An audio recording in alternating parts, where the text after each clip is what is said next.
the last part of the story. Chapter 10. Charles gasped and stared at Mr. Stevens. Really? He couldn't believe the letter and made Mr. Stevens change his mind. I'm sorry, little boy. You must think I'm a bad person, Mr. Stevens said. A man who doesn't treat his dog right. No, Charles said. Oh, I didn't mean it. Okay, maybe I did a little. But you just don't know! Like Miss Dobbins said, she's the director of Care and Paws. You know, that animal shelter.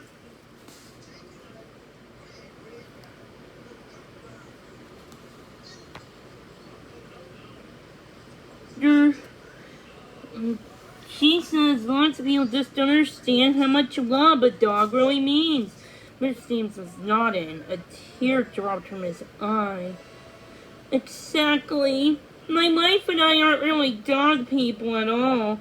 I got a puppy just to keep my kids happy because I felt bad about not giving them any gifts when they went away for spring break this year. I had it to work, so we couldn't go to Florida like we used to do, but Hannah and Christopher love animals and they really wanted a dog. They're busy playing with their friends or having soccer or dancing and all that. Kids who won't want a dog? Charles was surprised to hear that. He and Lizzie and the Bean had always wanted a dog. But as Dad always said, different people are different.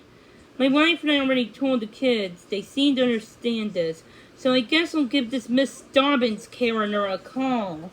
Mr. Stevens said, I sure hate to leave the little guy at the animal shelter. But it's the right thing to do, Sammy said.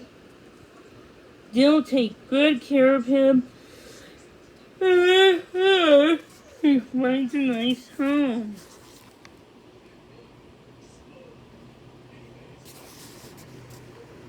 Charles was thinking, maybe his family could end up fostering Patches. Wouldn't that be great? He and Buddy could play all day long. Charles reached down to scratch Buddy's head. Suddenly, Mr. Stevens cupped a hand over his ear.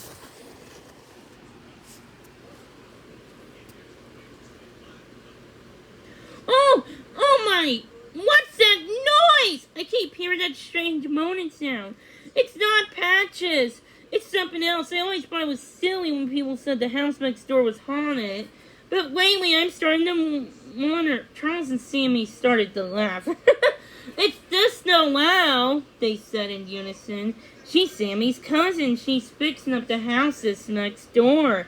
She must be listening to music and singing along, Charles said. Then Charles and Sammy looked at each other. Oh, Noelle, they both shouted. Of course, Noelle thought Patches was cute. She hated to hear him cry. And most of the time she was lonely working by herself and wanted a pal to help her. Charles jumped to his feet. What is it? Mr. Stevens said. Oh my gosh, I think we know who could be perfect to adopt Patches, said Charles. Want to meet her? Well, this is very sudden. But okay, Mr. Stevens got up. Be right back, Pop, he shouted in the house. He then followed Sammy and Charles to the porch stairs, across the driveway, and up to the porch of the haunted house. The ghostly sounds were even stronger. The boys weren't afraid at all. Sammy looked through the window. Oh yeah, that's her. Excuse me. Charles knocked on the door. There's no answer. Noelle was singing so loudly she couldn't hear her sing. But Charles knocked on the door again. Then he gave up and pushed the door open. Hey guys, she beamed when she saw Charles, Sammy, and Buddy. This must be Buddy. Charles had told her all about his puppy. She knelt down and took Buddy in her arms. Then Noelle saw Mr. Stevens. Oh, hey, she stood right up. Mr. Stevens walked right over to her and stuck out his hand. I'm Doug Stevens from next door. Noelle Pagagino, Noelle said, shaking his hand. Good to meet you. Mr. Stevens looked down. You're getting a lot done here, young lady. Nice work, he said. Thanks, Noelle chuckled, crossing her arms. Charles could tell she was wondering why they're here. Mr. Stevens could tell too. Listen, I bet you noticed our dog Patches outside. Sure have, said Noelle.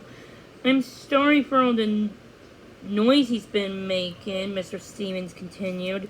But thanks to Charles Leonard, we finally figured out that our family isn't really for a dog. Oh? Noelle looked interested. So we're giving it up for adoption. Noelle was quiet for a moment, and then for another moment, finally Charles couldn't stand it. What do you think, Noelle? Would you like to adopt Patches? Me? Noelle looked surprised. Well, I'd love to, but... What? Sammy said. Well, dogs are a big responsibility, Noelle said. She looked thoughtful. It's not something to rush into. I have wanted a puppy for a long time, and Patches would be great company. My landlord already told me it was okay to have a dog in my apartment, and... So it's okay, Sammy said. Come on, what are you waiting for? Sammy grabbed one of Noelle's hand and Charles grabbed another. They led her to the window so they could see across the driveway where Patches was tied up. She looked at him for 1 second, then turned to face Mr. Stevens. Now she was smiling. I'll take him. Definitely. Really? Mr. Stevens gasped. Really? Said Noelle. Should we go over and tell Patches right now? Now? She led the way to the garage and across the driveway. Hey, boy, she said as she rubbed Patches' ears. What do you say? You want to be my pal? Want to come home with me and keep me company when I'm working? Patches put his feet up onto Noelle's knees and licked her face. He then plopped back down on his little butt, pointed his face to the sky to howl a happy song. Roar! Hooray! Roar! Today's my lucky day. Charles and Sammy slapped high fives. You did it, man, said Sammy. You found a great home for Patches. Wow! Charles realized that Sammy was right. Even though Patches could never come to the Petersons, he was a foster puppy like theirs, like Goldie, Snowball, Rascal, Shadow, Buddy, Flash, and Scout. Just like all the others, Patches had found his perfect home. The end. What a nice little story. I'm gonna grab our next story. Cutie Corns. A Rainy Day Rescue. Coming August 3rd.